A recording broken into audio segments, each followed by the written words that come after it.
तर संक्रांतीच्या शॉपिंगची सुरुवात ही साडीपासूनच होते, पण यावेळेस आम्ही काहीतरी वेगळं आणि फर्स्ट टाइमच ट्राय करणार होतो. पण त्याच्या आधी सकाळी इथे नाश्त्यामध्ये इडली बनवायला घेतली होती. इडलीचं जे प्रीमिक्स आहे, जे मी पहिल्यांदाच आज वापरून बघणार होती की कशी होते म्हणून इडली. तर अर्धा किलोचं हे पॅकेट आहे आणि याच्यामध्ये 700 ml पाणी टाकलेलं मी. व्यवस्थित सगळं मिक्स करून घेतलं ना अगदी अर्ध्या मिनिटातच पीठ जे आहे ते फुगून आलं होतं. तर इथंच थोडंसं वाटलं की याच्यामध्ये काय टाकलं असेल, किती सोडा असेल, लगेच एवढं पीठ फुगून आले तर. कारण की मी जेव्हा घरी इडलीचं पीठ बनवते त्याच्यामध्ये अजिबात सोडा टाकत नाही, पण याच्यामध्ये बघा किती असू शकतो. लगेच इतकं फुगून आले तर 10 मिनिट याला रेस्ट करायला ठेवलं आणि त्याच्यानंतर इडली पात्राला प्लेटला सगळं तेल लावून घेतलं. त्याच्यामध्ये हे बॅटर जे आहे ते टाकून घेतलं. सगळ्या प्लेट याच्यामध्ये लावल्या. गॅसवरती 15 ते 20 मिनिट याला होऊ द्यायचे. त्याच्यानंतर इडली एकदम जाळीदार होते, त्याचा काही विषय नाही, एकदम लुसलुसी सुद्धा होते.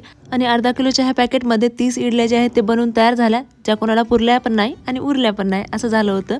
नंतर दुपारी परत दुसरं जेवायला करावं लागलं. आणि हे सगळं कामं वगैरे आवरून झाल्याच्या नंतर आज स्पेशली आम्हाला फक्त साड्या म्हणजेच लेहंगा घ्यायचा होता आम्हाला. आणि तेच बघण्यासाठी आम्ही मार्केटमध्ये गेलो होतो. एकाच सिलेक्टेड दुकानावरती गेलो, दुसरीकडे कुठे नाही फिरलो.